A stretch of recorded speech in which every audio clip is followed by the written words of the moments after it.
इसके आगे हम चर्चा करेंगे हम इसके बाद में, जिसका नाम आता है पृथ्वीराज चौहान तृतीय। इनको नाम तो सुनेड़ो ही उसी, पृथ्वीराज चौहान तृतीय। तो आज अपने चर्चा करने वाले किसके बारे में? पृथ्वीराज चौहान थर्ड के बारे में, तीसरे के बारे में, तृतीय के बारे में। बड़ो शानदार शासक है पृथ्वीराज चौहान तृतीय। पृथ्वीराज चौहान तृतीय को जन्म 1166 ईस्वी में हुआ था, 1166 ईस्वी में। और ये जो राजा बना है, राजा का बना है 1177 ईस्वी में बना है। कितनी वर्ष की? 11 वर्ष की आयु में। कितने वर्ष की आयु में बना था? 11 वर्ष की आयु में बना था। पिता का नाम इसके क्या है? सोमेश्वर चौहान है। क्या नाम है? सोमेश्वर है। माता को नाम क्या है? माता कर्पूरी देवी। और आनंद पाल जो है इसके नाना जी हैं। अर्थात जब ये राजा बना तो इसकी संरक्षिका कौन बनी थी? संरक्षिका इसकी माता ही बनी थी, ध्यान रखना। संरक्षिका कौन बनी थी? इसकी माता ही बनी थी। इसका जो सेनापति है, सेनापति या सेनाध्यक्ष, वो कौन था? भुवनेकमल था।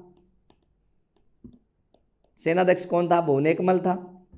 और इसका जो प्रधानमंत्री है, इसके दरबार का प्रधानमंत्री भी, प्रधानमंत्री को नाम किया है कदमवास है। ठीक है, प्रधानमंत्री के नाम है कदमवास है। ये प्रारंभिक बातें ध्यान रखना। प्राचीन भारत का अंतिम हिंदू शासक भी कहा जाता है इसे। जन्म 1166, राजा जो है बना 1177 ईस्वी में, 11 वर्ष की आयु में। ठीक है, पिता सोमेश्वर, माता कर्पूरी देवी, संरक्षिका भी माता ही कर्पूरी देवी ही बनी है। सेनापति भुवनेकमल है, प्रधानमंत्री को नाम किया है कदमवास है। अब पृथ्वीराज की अगर हम बात करें तो उपाधियां कौन कौन सी है, तो पृथ्वीराज की उपाधियों की चर्चा करेंगे। तो ध्यान रखना, पृथ्वीराज की उपाधियां, इन उपाधियों में अगर हम बात करें पृथ्वीराज की, तो एक उपाधि आती है जिसका नाम है दलपंगुल। दलपंगुल एक उपाधि है, दलपंगुल, जिसका अर्थ होता है विश्व विजेता। दलपंगुल जिसका अर्थ क्या होता है? विश्व विजेता। दूसरी जो है, दूसरी इसकी है, एक तो दलपंगुल हो गया, दूसरा है राय पिथोरा। दूसरी उपाधि कौन सी है? राय पिथोरा, अर्थात युद्ध में पीठ न दिखाने वाला। युद्ध में पीठ न दिखाने वाला। ठीक है, हिंदू सम्राट भी कहा जाता है, हिंदू सम्राट। ठीक है, हिंदू सम्राट की इसको भी संज्ञा दी गई है। इसके अलावा इसे जो है भारतेश्वर भी कहा जाता है, भारतेश्वर। तो ये जो है, ये सारी की सारी जो है किसकी है? पृथ्वीराज चौहान की उपाधियां हैं। कौन कौन सी है? दलपंगुल है, राय पिथोरा है, हिंदू सम्राट है, भारतेश्वर है। ये सारी की सारी इसकी उपाधियां हैं। और ये जो है इसने सबसे पहले बताते हैं कि 1178 ईस्वी के अंदर इसने जो है सबसे पहले गुड़गांव के युद्ध में अपने चचेरे भाई नागार्जुन को पराजित किया था। किसको? नागार्जुन को पराजित किया था, ध्यान रखना। 1178 ईस्वी में गुड़गांव के युद्ध में अपने चचेरे भाई नागार्जुन को पराजित किया था। और 1182 ईस्वी के अंदर इसने जो है सबसे पहले, ध्यान रखना, भंडानक जाति का दमन किया था। कौन सी जाति? भंडानक जाति का दमन किया। ऐसी जाति है जिसकी आगे आगे सिरकण की आदत थी, आगे चल जे आगे चल जे आगे चल जे के यहाँ करके अपरली भूमि पर अधिकार कर लिया। तो इस तरह से जो है ये इसके अंदर आ जाएगा। भंडानक जाति का क्या किया इसने? इस समय दमन किया है। ठीक है, भंडानक जाति का क्या किया है? दमन किया है। ओके दोस्तों, ध्यान रखना इस बात का। इसके बाद में अगर हम पृथ्वीराज चौहान की चर्चा करें तो पृथ्वीराज चौहान में आपको याद रखना है कि पृथ्वीराज चौहान ने दिग्विजय की नीति अपनाई थी। कौन सी अपनाई थी? दिग्विजय की नीति अपनाई थी। अर्थात दिग्विजय की नीति का मतलब होता है आसपास के जितने भी राज्य हैं, उन आसपास के जितने भी राज्य हैं उन पर अधिकार करके, आसपास के राज्यों पर अधिकार करके अपने साम्राज्य का क्या करना? विस्तार करना। तो आसपास के राज्यों पर अधिकार करके साम्राज्य का विस्तार करना, ये साम्राज्य का विस्तार करना किस नीति का परिणाम रहा है? दिग्विजय की नीति का परिणाम रहा है। भाई एक बात है, पहली बात तो सीधा बनाओ, सीधा मान जे तो ठीक है, सीधा ना माने टेढ़ा बना लो। टेढ़ा क्या मानेगा? टेढ़ा मानेगा कि वहां पर अटैक कर दो, आक्रमण कर दो, आक्रमण करके बना लो। इन वास्ते दिग्विजय की नीति जो है वो साम्राज्य विस्तार किसकी एक नीति है, उसको अपनाया था इसने। तो इसके तहत मैं आपको बता देता हूं कि इसने जो है युद्ध किए हैं वो कौन कौन से क्षेत्रों के साथ किए हैं। तो अपने जैसे मान लो बात करें तो अपने राजस्थान की ही कर लेते हैं। तो आपको राजस्थान दिखाई दे रहा होगा। राजस्थान में यहाँ पर एक प्रांत है जिसका नाम है अजमेर, और यही जो अजमेर प्रांत है यहाँ पर शासक हुआ है जिसका नाम है पृथ्वीराज चौहान। ठीक है, पृथ्वीराज चौहान का जो सबसे पहला, अगर हम युद्ध की बात करें तो पृथ्वीराज चौहान का सबसे पहला युद्ध जो है तो सबसे पहला जो इसका युद्ध है वो माना जाता है, ध्यान रखियो, का 1182 ईस्वी में अठ युद्ध लड़ो जिका को नाम हो तुमुल का युद्ध। कौन सा युद्ध? तुमुल का युद्ध लड़ा गया था। तुमुल का युद्ध जो लड़ा गया था उस समय जो है महोबा प्रांत पड़ता है, महोबा का युद्ध भी कहा जाता है। महोबा को एक राजा हो जिका को नाम हो परमर्दी देव चंदेल। महोबा प्रांत का एक शासक था जिसका नाम क्या था? परमर्दी देव चंदेल। जिसको परमर्दी देव चंदेल है, परमर्दी देव चंदेल के साथ में ही पृथ्वीराज चौहान तृतीय का संघर्ष होता है, युद्ध होता है, जिस युद्ध का नाम क्या है? तुमुल का युद्ध। इस युद्ध का रीजन देखो, इस युद्ध का रीजन क्या है? रीजन वही है कि परमर्दी देव चंदेल का दो सेनापति हा, परमर्दी देव चंदेल के दो सेनापति है और सेनापति का नाम आता है आल्ला और उदल। आल्ला और उदल। अब बताओ कि आल्ला और उदल में आंग पिता का देड़ा बढ़िया बढ़िया घोड़ा, शानदार घोड़ा, बढ़िया नस्ल का घोड़ा, बतावे कि फारस का बढ़िया घोड़ा। तो ये जी का आल्ला और उदल के करियो कि बे अश्व जी का है, आल्ला और उदल को परमर्दी देव चंदेल डिमांड करी कि बे अश्व माना चाहिए। ठीक है, तो परमर्दी देव चंदेल डिमांड करी, आल्ला और उदल देना के कर दियो, मना कर दियो कि मैं तो कौन दिया, हमारा घोड़िया गाड़िया। ठीक है, बात सुन लियो सीधी सी। तब बतावा कि परमर्दी देव चंदेल आल्ला उदल नाराज हो गयो है, आल्ला उदल ने देश निकालो दे दियो और आल्ला उदल जी को चल पड़िया, कट्ठे चल गया कन्नौज के जयचंद गढ़वाल के दरबार में। तो युद्ध को देखो क्या कारण है? युद्ध को कारण वही है कि पृथ्वीराज का दिग्विजय की नीति के तहत कुछ सैनिक का घायल अवस्था में बे क्या है कि महोबा प्रांत में जाके कोई वन वगैरह में किया, मतलब जो आंगो पार्क वगैरह बनेड़ो पी पार्क में जाके ठहर जाए। ठीक है, पृथ्वीराज चौहान तृतीय के जो भी कुछ सैनिक थे, कुछ सैनिक क्या है कि पार्क वगैरह में जाकर ठहर जाते हैं। तो बताओ है कि अणपरमर्दी देव चंदेल के करो मांगी हत्या करवा दी। ठीक है, हत्या करवा दी। तब इन बात को पता चलियो पृथ्वीराज ने, पृथ्वीराज के करो सेना चाल दी और सेना जी को नरेना जयपुर तक पहुंच गई। सेना जी को अठू अजमेर कटे पहुंच गई, नरेना जयपुर। परमर्दी देव चंदेल ना ठा लाग्यो, आ गयो भाई अब तो आपनों की बननो ही कोनी। इन वास्ते परमर्दी देव चंदेल आल्ला और उदल ने बुलाण वास्ते पत्र लिखे। आल्ला उदल ने कहा दबा दबा जो अटैक होने लाग रही है। आल्ला उदल भी रिप्लाई कर दियो व्हाट्सएप पर वापस। आल्ला उदल के भाई अब मैं के कर सका, थे तो मैंने देश निकालो दे दियो, मैं करा के हम तो नहीं आएंगे किसी भी हालत में। तब बताते हैं परमर्दी देव चंदेल ने एक पुनः पत्र लिखा जिसमें लिखा कि आप अपनी मातृभूमि की रक्षा के लिए, मातृभूमि एक तरह की मातृभूमि को अनुवादो देगे, वास्तव देगे कि हम वापस बुला लियो कि आल्ला और उदल बतावे कि आल्ला और उदल जब एक सागर लड़ता नहीं तो पूरी दुनिया के अंदर भी कोई पराजित करना को नहीं हो, पूरी दुनिया में कोई पराजित करना को नहीं हो। अब बतावे कि पृथ्वीराज रंग बीच में 1182 ईस्वी के अंदर तुमुल को युद्ध हो। अरे तुमुल का युद्ध के अंदर क्या है कि आल्ला और उदल कुछ कहते हैं कि वीरगति को प्राप्त हो गए थे, कुछ कहते हैं अपनी मौत मारे गए थे। जैसा भी है भी आल्ला और उदल या फिर परमर्दी देव चंदेल इस युद्ध में क्या हो जाता है? पराजित हो जाता है। ठीक है, वीर सेनानायक जो है ये दोनों जो है पराजित हो जाते हैं, वीरगति को प्राप्त हो जाती हैं। ठीक है, अब क्या है कि विजय के बाद में अब विजय प्राप्त हो जाती है और इस समय लड़ते हुए आल्ला और उदल को क्या है कि जगनिक नाम के एक कवि ने देखा था। किसने देखा? जगनिक नाम के एक कवि ने देखा था। जगनिक ने कहा था कि 12 वर्ष कुकर जिए, 13 वर्ष सियार, वर्ष 18 क्षत्रिय जिए, बाकी जीवन धिकार। का 12 साल तक जो है कुतियो जीवे। ठीक है, 13 वर्ष उम्र जी के सियार की वर, एक राजपूत योद्धा जी को है वो 18 साल का योद्धा के युवा की तरह लड़े, बाकी भी वो जीवन धिकारी है।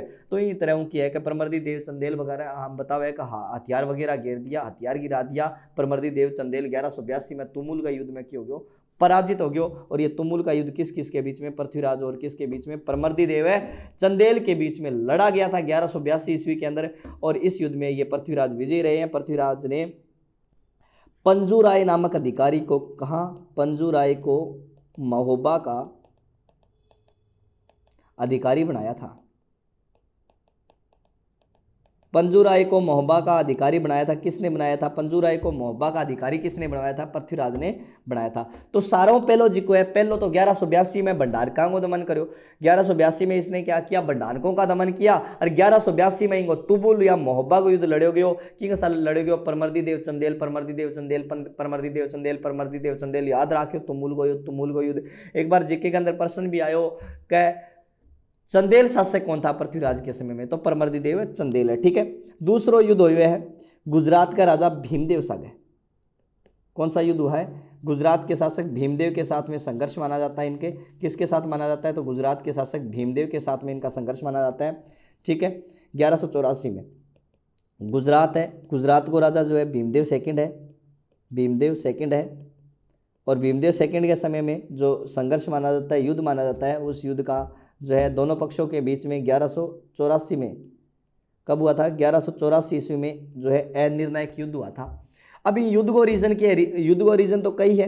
पहलो युद्ध को रीजन तो बतावे कि पृथ्वीराज जी को है, पृथ्वीराज चौहान जी को है, पृथ्वीराज चौहान के पिता की हत्या जी को है अण करी, कर्ण भीमदेव करी। पृथ्वीराज चौहान के पिता की हत्या, पृथ्वीराज के पिता की हत्या कर्ण करी, भीमदेव करी। पहलो रीजन तो है। दूसरो रीजन क्या है कि इन भीमदेव ने के श्रीकर्ण किया जाती, धीरे धीरे के आगे बढ़ बढ़ गए आगे सीमा पर अधिकार कर लाग रहे हो। दूसरो रीजन तो है। तीसरो रीजन क्या है कि भीमदेव के 7 चचेरे भाइयों की हत्या, किसके? भीमदेव के 7 चचेरे भाइयों की हत्या, चचेरे भाइयों की हत्या कर्ण कर दी रे, कान्हा ने कर दी थी, कान्हा ने कर दी। ठीक है। भीमदेव के 7 चचेरे भाइयों की हत्या जो है पृथ्वीराज के चाचा कान्हा ने कर दी थी। 7 चचेरा भाइया ने मार दिया कान्हा। अब कान्हा 7 चचेरा भाइया ने मार दिया तो आगे तो गढ़ में आनी आगे गढ़ में फांसी। और इनको अलावा जी को चौथो और महत्वपूर्ण जी को रीजन है, वो चौथो और महत्वपूर्ण रीजन वो है कि आबू है। आबू में सलख राजा था, इसकी पुत्री थी जिसका नाम था इंचिनी। तो जी की सलख की पुत्री इंचिनी ही। अब सारों तकड़ो रोड़ो ओ पड़ी है राजस्थान में, अठे के रोड़ो पड़ी है कि गुजरात को भीमदेव द्वितीय के इंचनी प्रेम करतो, के करतो? प्रेम करतो। लेकिन इंचनी जी को है किंग और के प्रेम में ही पागल ही, किंग प्रेम में? पृथ्वीराज के। इंचनी क्यों प्रेम करती? पृथ्वीराज। अरे इंचनी प्रेम कौन करतो? गुजरात को राजा भीमदेव सेकंड। अब गुजरात को राजा भीमदेव सेकंड इंचनी प्रेम करतो और इन्हें जी को है पृथ्वीराज जी को है पृथ्वीराज प्रेम कुण करती इंचिनी। अब इंग कारण की है अंग वजह हम फेर लफड़ो पड़ गयो, लफड़ो बहुत खतरनाक पड़ो, तकड़ो लफड़ो पड़ गयो, आपस में लड़ पड़िया एक तरह। ठीक है, वही रीजन है। कुछ कहते हैं कि पृथ्वीराज चौहान तृतीय ने जो है इस भीमदेव को मार दिया था, भीमदेव द्वितीय को। कुछ इतिहासकार कहते हैं कि दोनों के बीच में 1187 ईस्वी में संधि हो गई थी। संधि के कारण जो है ये आपस में बच गए थे, किसी प्रकार की कोई हत्या वगैरह यहाँ पर नहीं हुई है। ये बात कौन लिखता है? तो ये बात लिखने वाले कौन है? तो ये इतिहासकार लिखते हैं। कुछ कहते हैं अपने ही मौत मारा गया था, कुछ कहते हैं मार देते हैं। ठीक है, तो ये अलग अलग कारण है। एक कारण की एक मैंने आपको बताया है कि ये अपने किस में चलेगा, ये दिग्विजय की नीति के अंदर साम्राज्य विस्तार। 1182 में तुमुल का युद्ध है और 1184 के अंदर अनिर्णायक युद्ध लड़ा गया था भीमदेव और पृथ्वीराज के बीच में। पृथ्वीराज के बीच में मतलब कोई का मार दिया, लेकिन कोई का बच विजय। कौन मारा? आपकी मौत ही मर्जी है। ठीक है, तो आगे अगर हम बात करें इसके आगे, तो इसके आगे महत्वपूर्ण बातें आपको इस चीज का ध्यान रखना है। इसके अलावा जो है इसका युद्ध जो है पृथ्वीराज का युद्ध माना जाता है। ठीक है, कहां के शासक? कन्नौज के राजा, कन्नौज के शासक जयचंद गहड़वाल के बीच में वर्सेस सामने कौन है? पृथ्वीराज चौहान थर्ड, तीसरो पृथ्वीराज चौहान तीसरो। तो इनके साथ में ये इसका युद्ध माना जाता है। देखो इस युद्ध में क्या हुआ था, सबसे पहले अपने चर्चा कर लेते हैं इस युद्ध के बारे में। ठीक है, तो मैं राजस्थान को छोटो सो नक्शो बना दूं, ज्यादा बड़ो कौन बनाऊंगा, छोटो सो बना सी।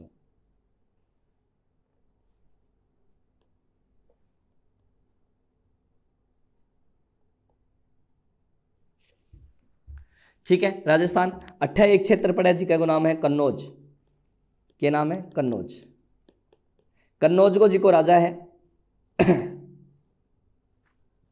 कन्नौज पड़े। कन्नौज को जी को राजा है, जी का नाम है जयचंद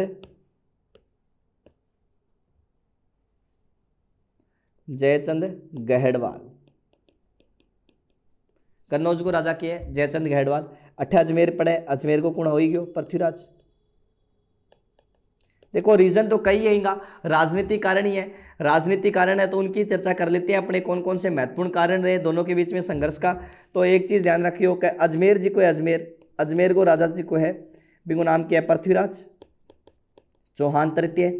अजमेर के बाद में कन्नौज है, कन्नौज को राजा है जी का नाम है जयचंद गहड़वाल। और दिल्ली है इनके बाद में, दिल्ली को राजा है अनंगपाल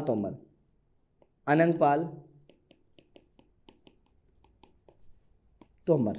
ठीक है, अनंगपाल तोमर। अजमेर को पृथ्वीराज तृतीय, कन्नौज को जयचंद गहड़वाल और दिल्ली को किया है अनंगपाल तोमर। तो बताओ एक है अनंगपाल तोमर के दो छोरी, अनंगपाल तोमर की कितनी छोरी, दो छोरी। पहली छोरी को नाम हो कर्पूरी देवी, के नाम हो कर्पूरी। दूसरी को इतिहासकार नाम था को नहीं, एक्स वाई कुछ भी रख लियो। एक कर्पूरी देवी जी को है, कर्पूरी देवी को बेटे को नाम क्या हो, पुत्र था जिसका नाम था पृथ्वीराज तृतीय। और जी क्या दूसरी छोरी जी की नाम हो एक्स, जी के बेटे को के नाम हो, पुत्र का क्या नाम था, जयचंद गढ़वाल। बस वही लफड़ा है दोनों को, दोनों जी का है मासिर बेटा भाई है। कौन कौन है, कन्नौज को जयचंद गढ़वाल और अजमेर को पृथ्वीराज तृतीय। ठीक है, तो इन तरह की मैंने आपको यहां पर बताया ये पूरी पूरी राम कहानी किस तरह से। अब आगे हम सुनेंगे, बात सुनेंगे। देखो तो यहां पर देखो अनंगपाल तोमर है, अनंगपाल तोमर की जो है पुत्री है कर्पूरी देवी, एक एक्स है। मैंने आपको बताया है कि इसका पुत्र जयचंद गढ़वाल है और इसका जो है पुत्र पृथ्वीराज चौहान तृतीय है। क्या हुआ कि अनंगपाल तोमर है, अनंगपाल तोमर का कोई उत्तराधिकारी को नहीं, अनंगपाल तोमर के किसी प्रकार का कोई उत्तराधिकारी नहीं है। अब भाई अनंगपाल तोमर का उत्तराधिकारी को नहीं, तो इनको रीजन क्यों हो, अब क्यों हो कि ये जो है ये बड़ा दोहित्र है, कौन, जयचंद गढ़वाल। अब अनंगपाल तोमर के कोई उत्तराधिकारी नहीं है, इसीलिए दिल्ली की राजगद्दी सौंपना चाहता है किसको, पृथ्वीराज को। लेकिन बड़ो दोहित तो कौन है, जयचंद गढ़वाल है, बड़ो जयचंद गढ़वाल है, छोटो कौन है, अजमेर को पृथ्वीराज चौहान तृतीय है। तो अनंगपाल तोमर कह रहे कि आप गए जी की गद्दी राजगद्दी है नहीं, बा राजगद्दी किन दे दिया, पृथ्वीराज चौहान तृतीय दे दिया। किन दे दिया, पृथ्वीराज चौहान। भाई तू दिल्ली को राजा बने, जयचंद गढ़वाल नहीं बनना चाहिए, जयचंद गढ़वाल जो है वो राजा नहीं बनेगा। अब इन बातों के नाराज हो जाए, क्योंकि बड़ो दोहित तो कौन है, जयचंद है, तो राजगद्दी किन देनी चाहिए, जयचंद गढ़वाल ने देनी चाहिए। लेकिन आ दे किन दी राजगद्दी, दे दी किन, पृथ्वीराज ने। तो पहलो रीजन तो आ दोनों के बीच में लड़ाई को वही है कि राजगद्दी अनंगपाल तोमर देनी की नहीं, पृथ्वीराज ने, जयचंद ने देनी, और दे किन दी, पृथ्वीराज ने दे दी। पहलो रीजन है। दूसरो जी को रीजन है, जयचंद की एक लड़की थी, जयचंद की लड़की थी एक, ठीक है, जिसका नाम था संयोगिता। अब भाई जयचंद की लड़की संयोगिता, संयोगिता प्रेम कर लाग जाए कौन है, पृथ्वीराज। अब देखो के हुए कि यहाँ मुलाकात हुए दोनों की, मुलाकात पढ़ांगा आप, ठीक है, बड़ी खतरनाक मुलाकात हुए दोनों की।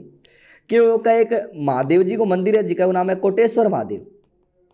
कौन सा महादेव है, कोटेश्वर महादेव को मंदिर पड़ा है, अठे रास्ता में है, कोई कन्नौज वगैरह के रास्ता में है कोटेश्वर महादेव को मंदिर।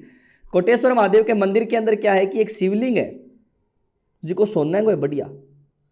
और जी मान लो कोटेश्वर महादेव है मंदिर है, कोटेश्वर महादेव का मंदिर के अंदर एक ही है शिवलिंग है।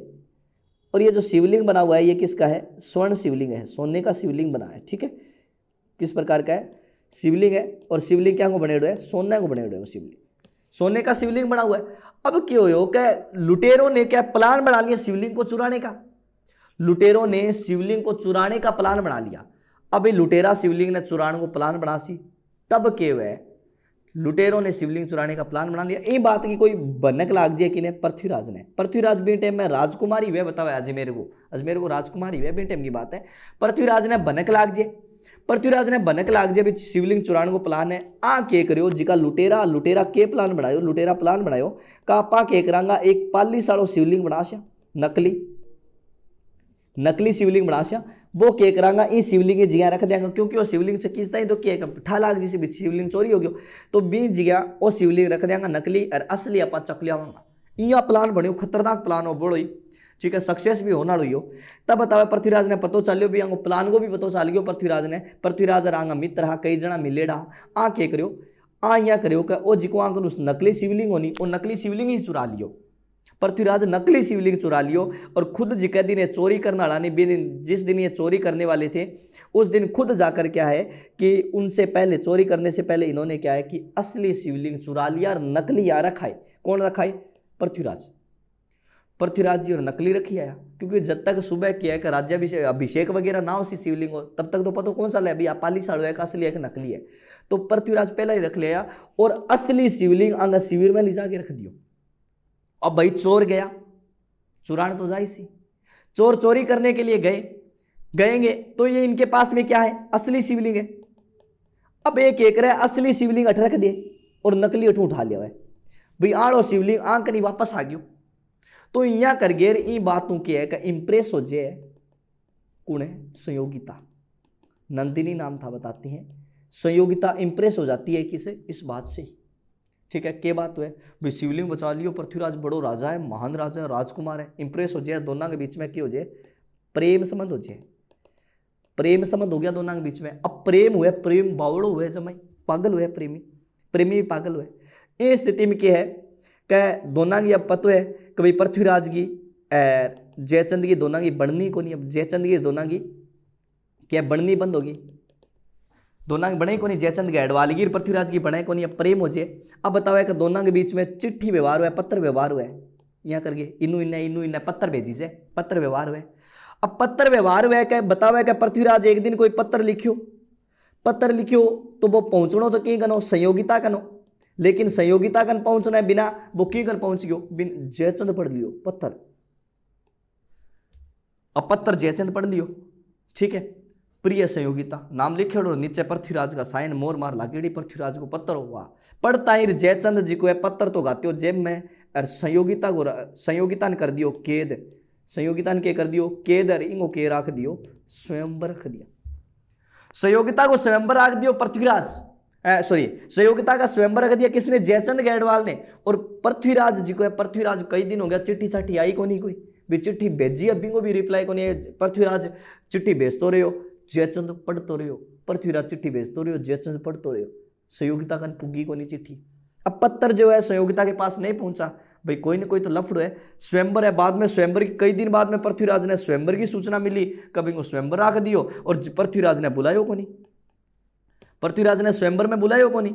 अब पृथ्वीराज स्वाभाविक सी बात है, पृथ्वीराज तो दासी, अब पृथ्वीराज ने बुलायो को नहीं, तो पृथ्वीराज जी को है तैयार हो गयो कि मैं तो स्वयंवर में जासी हूं, इनको मित्र हो बतावे चंद्रबरदाई, चंद्रबरदाई बहुत मना करो, रेण दे रहे तू, जयचंद बहुत तकड़ो राजा है, शक्तिशाली राजा है, ठीक है, बिग सागा पा मुकाबलो कौन कर सका नहीं, तू रेण दे, लेकिन कौन मान्यो, नहीं मना, ठीक है, प्रेम है, प्रेम में पागल है पृथ्वीराज।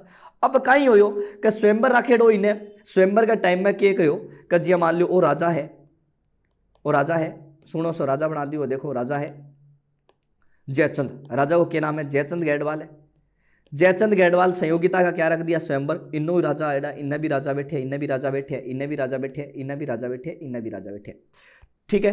तो इस तरह से साइड में राजा बैठे, ऊपर यहाँ पर जो है राजगद्दी पर जो है राजा बैठे, ए इन्नू बिना इन्हें बिना देश दूर दराज बुलाएड़ा, ठीक है, देवताओं ने भी टेलीफोन कर दिया कभी संयोगिता को स्वयंवर थे भी आ जाइयो, यहाँ करके मतलब आसपास के सभी क्षेत्रों में जो है व्हाट्सअप ट्विटर फेसबुक इंस्टाग्राम सब पर फेमस हो गया भी संयोगिता का स्वयंवर है, संयोगिता के स्वयंवर में सारा बुलाए हुए, और भाई बुढ़ा बुढ़ा 85 साल का सारा ही आ गया, राजा रूजा जिशा भी दिखा, छोटा मोटा सगड़ा ही आ गया, भेड़ा हो गया, संयोगिता के स्वयंवर रखे। लेकिन पृथ्वीराज ने कौन बुलायो, किन कौन बुलायो, पृथ्वीराज ने, और पृथ्वीराज की केकरी अठे मूर्ति बना दी, पृथ्वीराज की मूर्ति बना के यहाँ हाथ जोड़ के यहाँ खड़ा दियो, और अठ लिख दियो सुस्वागतम, ठीक है, हाथ जोड़ के यहाँ खड़ा दियो, स्वागतम लिख दियो, भी स्वागत कर ला रहे एक तरह, ठीक है, अर्थात एक तरह से अपने यहाँ राजपूती राजा का अपमान किया गया जयचंद के द्वारा, जयचंद के द्वारा यहाँ अपमान करो, हाथ जोड़ के खड़ा दियो पृथ्वीराज ने। अब कहीं हुए, अब भाई बताओ है जी की सरस्वती माला जी की ले गया हुआ हाथ में, ठीक है, माला जी की माला ले गया कुणे हाथ में, माला ले गई कुणे संयोगिता ले गई, संयोगिता हाथ में माला ले गई। अब अठू इनू देखने चालू करे, इनू इन्हें इन्हें इन्हें एक गणाई है जिका राजा जिका है कुकड़ी सी या नस बारह निकाले, इया करे, घड़ी नस बारह निकाले, पर के करे, जिसको ढूंढ रहे हैं वो तो हमें यहाँ भीड़ में नहीं दिखाई दिया अभी तक, तो इनू इन्हें करके चारे पास घूमे, लेकिन जिका ढूंढनो वो तो दिखो को नहीं, दिखो को नहीं। तो इन्हें बाद में बतावा है कि ये इसको दिखाई नहीं दिया, तब बताते हैं कि ऐसी स्थिति के अंदर इसने क्या है कि गई जागे आ मूर्ति है जी की मूर्ति के गले में वरमाला डाल दी, आले काम पक्को, ठीक है, मूर्ति के गले में वरमाला डाल दी, बिनु पृथ्वीराज आएडो भेष बदल गया थे, ठीक है, मूर्ति के गले में वरमाला डाल दी, वरमाला डालता ही बतावा है कि जी हिंदू स्त्री है, भारतीय नारी है, तो क्या है कि अपने पति के पैर छूती है, तो आप पैर छूण लागी तन पृथ्वीराज आवे आगे खड़े हो करे कि आपका स्थान यहाँ नहीं है, आपका स्थान तो यहाँ। इस तरह से बताते हैं कि ये अश्व पर आया था और अश्व पर इसको भगाकर ले गया था, किसको भगा ले गया, संयोगिता ने, अठोखट ले गयो, संयोगिता ले गयो, ठीक है। तो स्वयंवर से जो है किसको ले आया था, संयोगिता से ले आया था, संयोगिता को ले आया था। तब बताते हैं कि यहाँ पर इनके बीच में थोड़ी बहुत लड़ाई वगैरह भी हुई थी। जयचंद जो है, जयचंद की सेना के साथ में पृथ्वीराज को युद्ध भी करना पड़ा था, संघर्ष भी करना पड़ा था, और बड़ो खतरनाक युद्ध भी करियो बतावे इनके बाद में। लेकिन जिया तिया करके जो है इन खटे लिए दिल्ली लिए, संयोगिता के लिए दिल्ली ला गए, इनके कर लियो संयोगिता के साथ दिल्ली लाकर इसने जो है कौन सा विवाह कर लिया था, तो गंधर्व विवाह कर लिया था। कौन सा विवाह कर लिया, गंधर्व विवाह। गंधर्व विवाह हुआ है, कौन सा विवाह, प्रेम विवाह। तो दिल्ली लाकर इसने कौन सा विवाह कर लिया था, प्रेम विवाह कर लिया था। किसके साथ, संयोगिता के साथ। किसने, पृथ्वीराज ने। अब आप देखा कि अब कहानी कितनी सत्य है, कहानी जो है वो कैसी है, कैसी सत्य है। अलग अलग इतिहासकार के लिखे हैं कहानी के बारे में, बिंगे बारे में भी थोड़ा सा सोचा भी के है के ना है कहानी। तब बतावा है कहानी जी की लिखी है कहानी इंगा बारे में, जिको गोपीनाथ शर्मा है, गोपीनाथ शर्मा प्लस दशरथ शर्मा। गोपीनाथ शर्मा और दशरथ शर्मा की कहानी इनके बतावे, सत्य बतावे, जी की पृथ्वीराज रासो के अंदर लिखेड़ी है। पृथ्वीराज रासो के अनुसार ही बताने ला रही हूँ। गोपीनाथ शर्मा और दशरथ शर्मा की कहानी के माने कि भी या तो सत्य है, सत्य माने है, ठीक है। और जीएच ओझा जो है, ओझा इस कहानी का क्या करते हैं, खंडन करते हैं। ओझा जो है खंडन करते हैं, खंडन करते हुए कहते हैं कि उस समय तो स्वयंवर प्रथा थी ही नहीं, स्वयंवर प्रथा ही नहीं थी। इस कहानी का जीएच ओझा क्या करते हैं, खंडन करते हैं, और खंडन करते हुए कहते हैं कि उस समय स्वयंवर प्रथा ही नहीं थी, और स्वयंवर प्रथा नहीं थी तो ये कैसे ला सकता है, स्वयंवर से जीत कर कैसे ला सकता है, स्वयंवर से भगा कर कैसे ला सकता है। तो गोपीनाथ शर्मा इन सही माना है, लेकिन ओ क्या है कहीं सही कौन ही माना है, कौन माना है, जीएच ओझा इस कहानी को मिथ्या मानता है, झूठ मानता है। तो ये कुछ कथन है जो अभी आपको ध्यान रखने हैं, ध्यान रखना इस बात का। तो यहाँ पर जो है आप बताते हैं कि आसपास के क्षेत्र जो है वो आसपास के क्षेत्र जीत लिए, इसने अधिकार कर लिए उन क्षेत्रों पर। लेकिन अब मेन बात जी की ठहरेगी, मेन बात के ही बारेगी है, मोहम्मद गोरी के साथ पृथ्वीराज का युद्ध लड़ा जाएगा। बहुत खतरनाक संघर्ष जो है वो मोहम्मद गोरी के साथ होगा। मोहम्मद गोरी के साथ जो युद्ध या संघर्ष होता है वो किसका होगा, पृथ्वीराज चौहान का होगा। गोरी आएगा, आने के बाद बठिंडा को जीते, और किस तरह से तराइन के मैदान में इनके बीच में युद्ध होते हैं। इस युद्ध की अपने जो है कल चर्चा करने वाले हैं। आज के लिए इतना ही, तब तक के लिए धन्यवाद दोस्तों। बाकी चर्चा अपने कल करेंगे, पृथ्वीराज को जो है एक भाग और लेकर आएंगे पृथ्वीराज चौहान का, ठीक है। तब तक के लिए धन्यवाद दोस्तों, आज के लिए इतना ही, ठीक है, थैंक यू।